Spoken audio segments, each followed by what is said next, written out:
Cube. Q-U-B. Du front, des idées, du cran. Éveille la curiosité, suscite la réflexion, favorise le dialogue. Pour comprendre le monde qui vous entoure. Radio, télé, balado, vidéo. Savoir et comprendre, Cube. On se réveille ce matin dans la grande nébuleuse, une entente secrète. Une entente, pas d'entente, une entente, pas d'entente. Bref, il y a quand même encore un petit flou. D'un côté, on crie victoire aux États-Unis. De l'autre côté, Mark Carney est extrêmement prudent. Les premiers ministres des provinces n'ont pas semblé avoir été extrêmement convaincus par Mark Carney.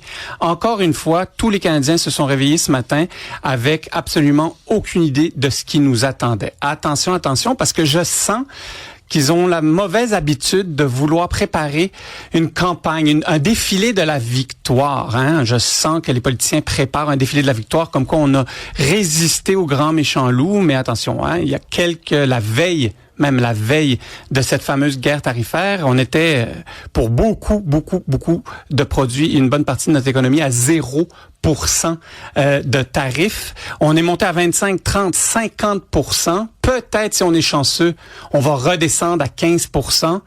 Donc, c'est pas une victoire, parce qu'au début, on est parti à 0, et là, on va finir à 15 ou peut-être 20%. Donc, le Canada sera affaibli économiquement. J'ai hâte de voir quelle province va avoir été affectée le plus. Mon petit doigt me fait dire que c'est peut-être une province qui est francophone au Canada. Je sais pas laquelle, mais bref, je vous laisse deviner.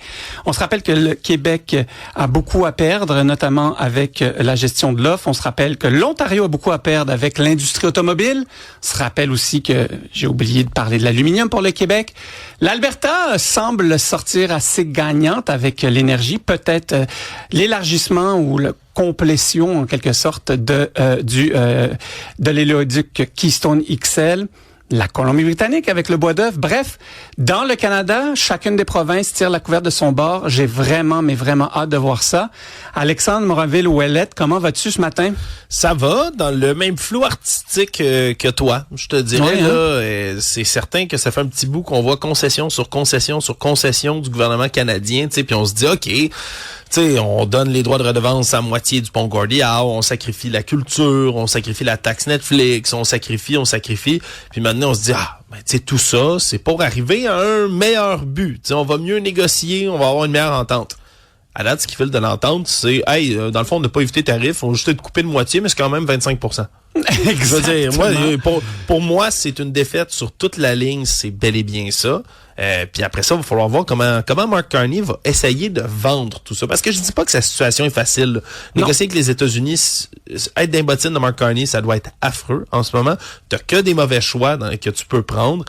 Mais après ça, tu vas pas dire, comme il l'a dit depuis un an, encore et encore, qu'aucune entente, c'est préférable à une mauvaise entente. Mais là, si t'arrives, tu présentes une mauvaise entente en essayant de nous faire avaler des couleuvres puis nous faire croire que, c'est vraiment bon finalement, je pense pas. Puis la ligne contre le gouvernement Trump qui fonctionne jusqu'ici, c'est plate, mais c'est la ligne dure. Si là, on a des concessions à faire, c'est parce qu'on a mis des mesures sur lesquelles maintenant on concède. Retirer l'alcool des tablettes, là, tout le monde a dit, c'est stupide, c'est niaiseux, OK, c'est juste un petit geste. Mais maudit, c'est ça qui pique le plus. C'est un levier de négociation. Visiblement, on voit que ça énerve énormément Donald Trump. Il en parle chaque fois qu'il peut en parler. Donc, ça trahit un peu le fait que ça lui joue dans la tête. Et ça peut avoir l'air symbolique. Je le disais à l'émission d'Alexandre Dubé ce matin, ça peut avoir l'air symbolique. Cependant, on le sait que Trump est un personnage symbolique. Et lui, le petit détail qui le dérange, c'est de pas voir le fameux Jack Daniels sur les tablettes. Eh bien, si on peut avoir ce levier de négociation-là, utilisons-le. C'est tellement logique. D'un autre côté, effectivement, tu sais, moi, je suis pas le genre de personne qui dit que Mark Carney, c'est un nul, tous les politiciens sont nuls. Non. Cependant, Mark Carney a démontré au fil des mois, presque de l'année au grand complet, qu'il n'a pas utilisé à sa juste valeur, en quelque sorte, le pouvoir des premiers ministres qu'on a élus, eux aussi, dans les provinces. Il me semble que, tu sais, il aurait pu nos premiers ministres auraient pu être consultés davantage. Petite dernière nouvelle avant d'aller à notre première entrevue. Écoute, j'ai été surpris. On a un nouveau candidat, tout frais, tout beau, tout neuf, qui va annoncer qui se lance en campagne électorale le 27 août, un dénommé Charles Milliard, qui je me demandais où tu t'en allais.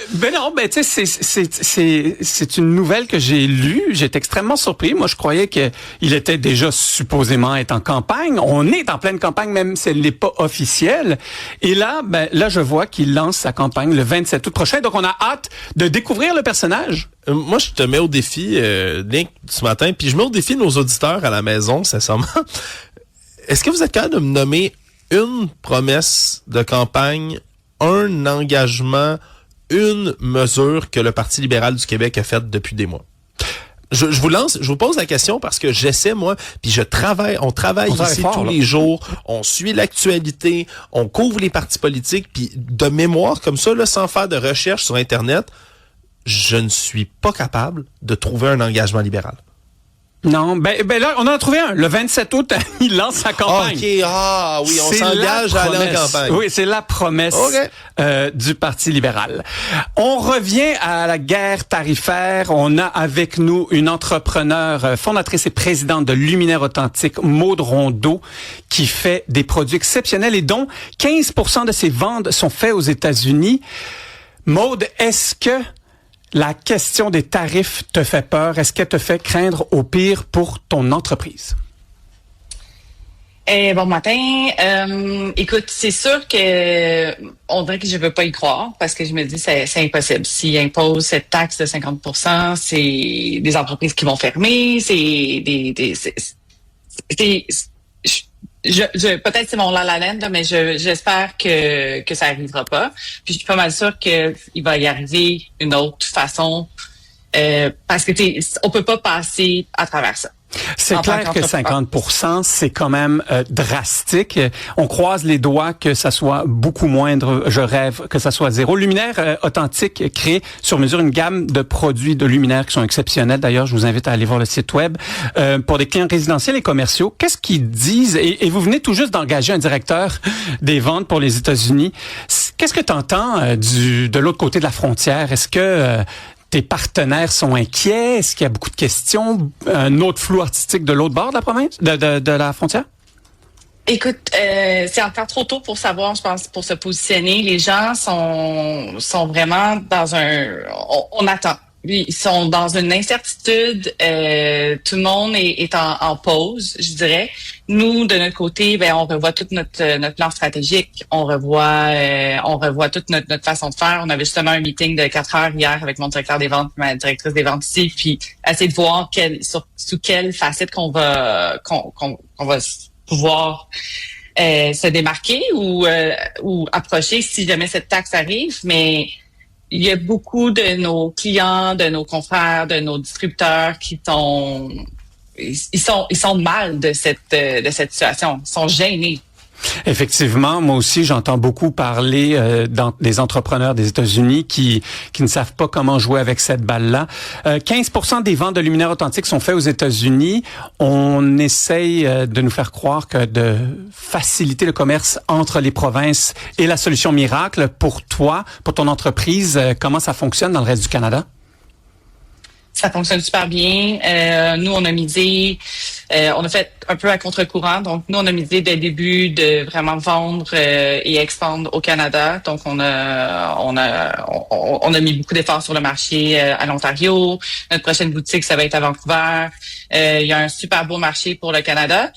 Les États-Unis, comme je viens de te dire, on vient d'embaucher un directeur des ventes aux États-Unis. Ça faisait partie de notre plan stratégique de croissance. T'sais, la plupart des entrepreneurs ou des manufactures sont à sens inverse. Donc, ils ont 90% de leurs ventes qui dépendent sont aux États-Unis, exactement. Qui sont aux États-Unis, exactement. Fait que pour ces entreprises-là, moi, je me mets à leur place, puis je trouve ça complètement désastreux. C'est désastreux. Est-ce que, je sais pas, le député, un ministre, un comité t'ont contacté pour un peu travailler avec les PME sur le terrain puis voir qu'est-ce qu'on pourrait faire à l'avance, ou tu navigues dans le flou comme pas mal tous les Canadiens et puis on se croise les doigts?